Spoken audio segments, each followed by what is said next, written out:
Hello, y'all. I'm Ryan Korstange. I'm an assistant professor in the University Studies Department of the University College at MTSU. And today I had the opportunity to sit down and chat with Dr. Christina Cobb from University Studies and Dr. Jeremy Strayer from the math department about what it takes to learn in math classes, especially when things are hard this semester. And I know right off the beginning, for some people, math feels impossible.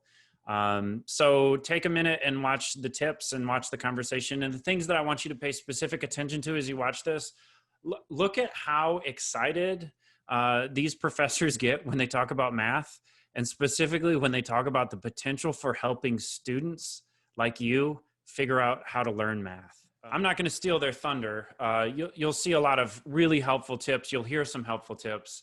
And so without any further ado, let's figure out how to learn math at MTSU this semester. Let me just pose sort of an initial question to each of y'all. So let's say a student comes to you and says, I don't understand how to learn in my math class, whether it's a web-assisted class or an online class. What are some kind of big picture suggestions or tips that you might give a student who can't figure out how to follow and learn in the math class? I would first tell the student that they should go back and watch the videos, which are located on D2L under the video link, where they can see the lecture for the day. And they can kind of go back and say, hey, I missed this part when she taught this, or I didn't quite catch that part. So let me watch the video again for that example. The second one I would say is to come see us during our virtual office hours. I don't know what it is about students in office hours, but please come. We're begging you. If you need help, go to your professor during their office hours, especially now that it's easier with on Zoom. Just kind of take out your laptop and join us on Zoom. And then my third tip would be to go to the tutoring lab, go to the math lab or go to tutoring in the library, which is, they're going to also give you a link to join somebody on Zoom. Jeremy, would you add anything to those suggestions? Yeah. So I think that's really, there's some really nice suggestions, especially so the first one that Christina mentioned was, rewatching a video if you didn't quite get something. That's really helpful. At the same time, it's so that's kind of like making sure you understand what's being taught in class, but also think about what you're going to do in the future as well. Sometimes if you feel like you're struggling, you can kind of dwell on the past, and then it kind of can you can just kind of start to feel overwhelmed. So if you start to think about the future and commit to making sure that you attend every class session from here on out, and then think about what you can do moving forward, like during class while the teacher's doing activities or having you all complete some problems. Just make sure you're writing things down during class, like what's making sense to you. And if something's making sense, go ahead and jot down something about it that makes sense. Even if it's just the kind of problem that's being done, or if you have a question, write that down during class. So that you just kind of have something that you can look back on and see, oh yeah, this is what we did in class. Because so many of my students will say, when I was in class, everything was making sense. And then when I go home to do the homework, nothing makes any sense anymore. So if you have something where you've written things down, now don't try to write everything down that happens in class. Sometimes then it's just that's really difficult. And since you have lessons recorded, you can go back and watch if you want that level of detail. But just somehow taking some notes as it's going along so that you have a record of what you're thinking while class is happening, that's really helpful. So then and at the end of class, it's really helpful to just take a moment to reflect. It might only take 1 or 2 minutes, but reflect on what just happened and then write down 2 things that you learned or 2 things that are standing out to you in general.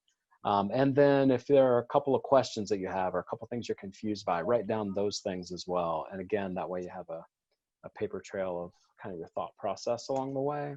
I think that can be helpful. And maybe tell me if I'm wrong here, but it almost seems like being in class and being involved in thinking in class is a different, or takes a different process than maybe when you go home and do homework or study for tests or complete assignments or something. Is that accurate?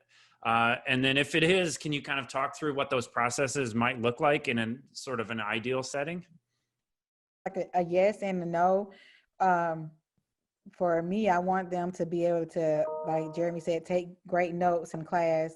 And then they need to use those notes outside of class to be able to study for an exam and kind of run through those notes and go over it again, practice at home, the things that we practice in class. And this can be so hard to do sometimes, but like really try to focus on building your own understanding of the topics under discussion. Sometimes math can be one of those subjects where the teacher's doing a whole bunch of stuff and you just feel like, oh, I have to be able to do it just like them, or I have to think just like them. Yeah. And actually that turns some people off, because if you're an independent thinker, you're just like, you don't feel like copying someone. And math isn't necessarily like that. Like you don't have to just copy what somebody else is thinking. So you can make that shift and focus on building your understanding of the topics. The instructor can show some examples and lead discussions, but only you can build up your own understanding. So that's why if taking those notes are helpful, but also if possible, talk about mathematics with others in your class, but always return and take charge of how you're thinking about the math and how you're making meaning of topics. Yeah. So I can hear the student right in the back of my mind who says, right, but if I'm worried about my understanding, you're the one who gives me the test, right? So how do I know that I'm understanding well enough to do well on the test? So if you're going through this process and taking charge of your meaning, if there are things that are still unclear after you reflect and you think, I'm not sure if I'm on the same page as the instructor, then that's the time to really take advantage of those office hours, right? And I tell you what, as a professor, if a student comes to me and they've already worked on some math problems and they're ready to talk about the math and how they're thinking about it, or like where they're confused or where they have a question, that's great. Students who come and just say, I'm lost. Yeah. Like I'll still take them in, I'll still smile, we'll still figure out what's going on, right? But like you'll be one step further down the road if you've already done some math and you already have something to say about the mathematics that you want to talk about. And then as you prepare for exams, as you do this work, you should have a list of problems that have been completed with some answers, either in class or on your homework or things that you've done as you've studied. So to prepare for exams, I like to recommend that students would just sit down, even if you just wrote out like 10 problems fresh on a fresh piece of paper, and then put your notes away, sit down, give yourself 45 minutes to just complete the problems all on your own.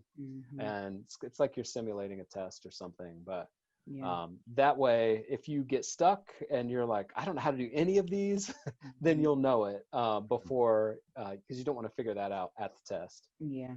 But so do your best, and then you can come back, check your notes. And if you're still not sure what the answer is or where you're stuck, then again, that's another thing to bring to your professor. And kind of dirty little secret about office hours is that office hours are actually the times that professors are available for their students. So sometimes students think office hours are the times the professor's in their office doing their professor stuff, but actually it's the time that they're in their office for students to come and talk to them. So don't feel bad about that. Yeah.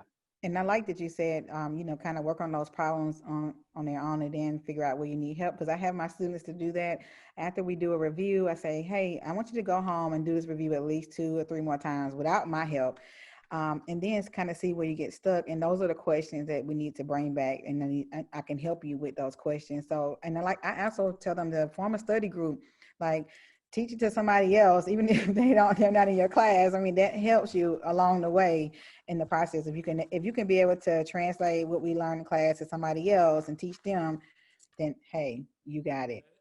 Both of you suggest using office hours intentionally and using maybe tutoring and other resources.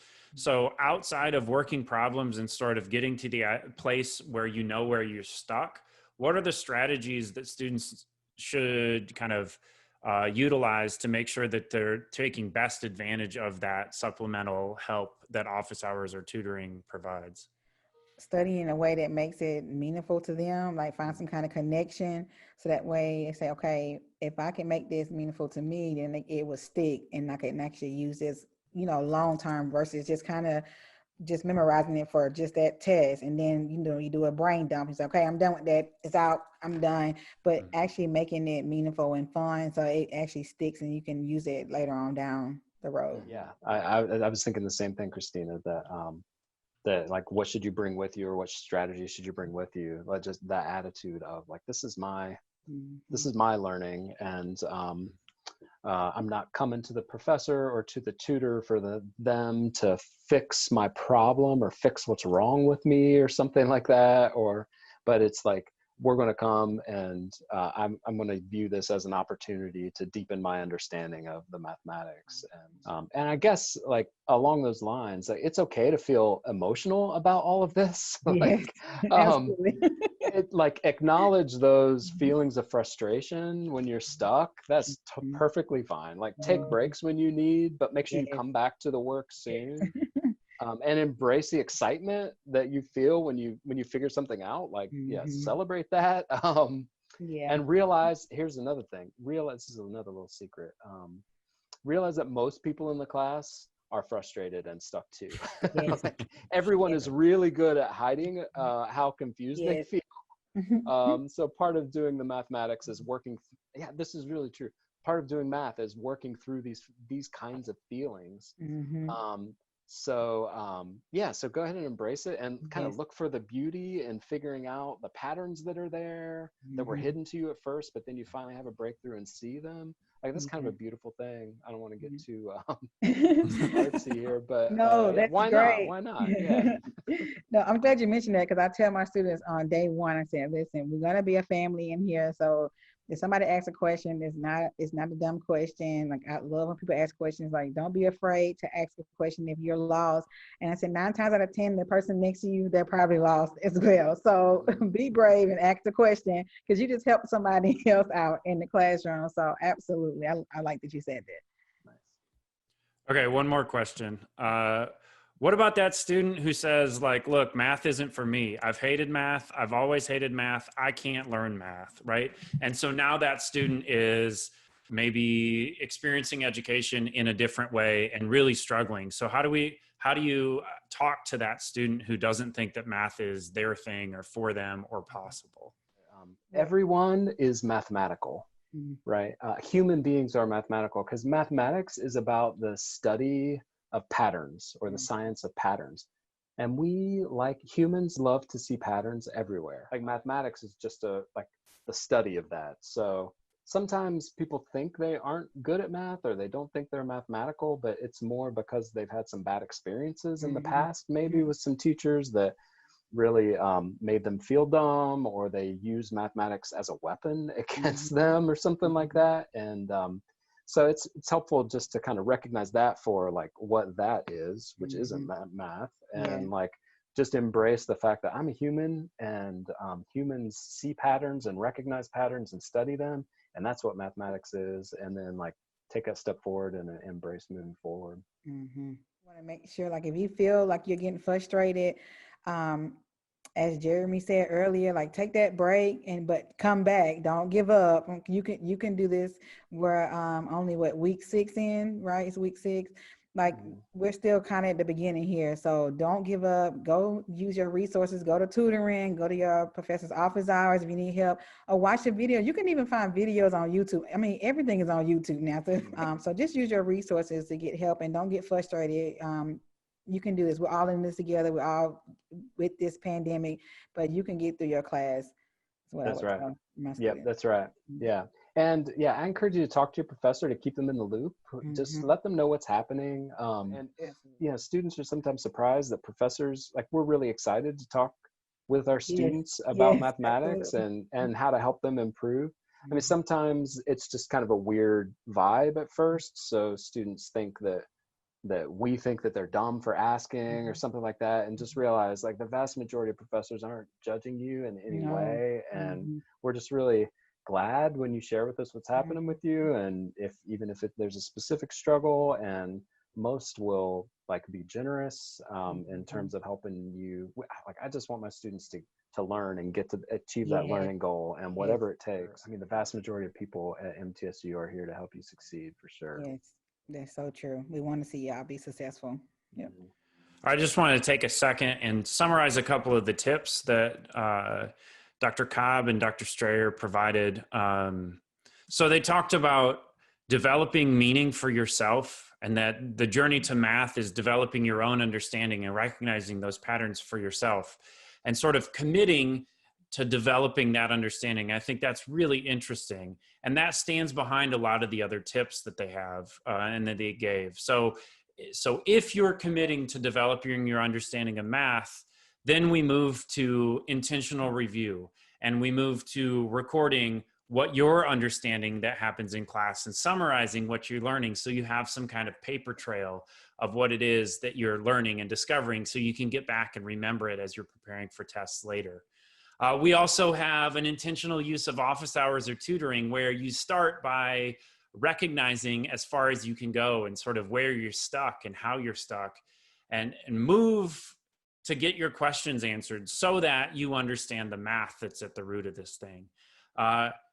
We also have this really important observation of don't dwell on what's not going well, but commit to making stuff go better in the future, right? You can learn math, right? That was pretty clear from a lot of what they said. You can learn this stuff. And so figure out how to do that. And then the last thing that I want to just highlight is the suggestion that you work problems from scratch to test your understanding. If what these math classes is about is to develop an understanding of math, working problems from scratch helps you know if you've gotten that understanding. And it's certainly better to work those problems before the test than to find out that you don't understand something on the test. So anyways, math is hard, get it. Classes are hard, we understand that too. Some of the learning situations you're gonna find yourselves in, the mechanics are not ideal. Okay, fine.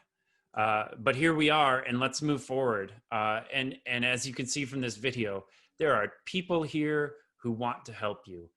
Find them, reach out to your professors, get the help you need, focus on that future, and you can do it. Thanks for watching.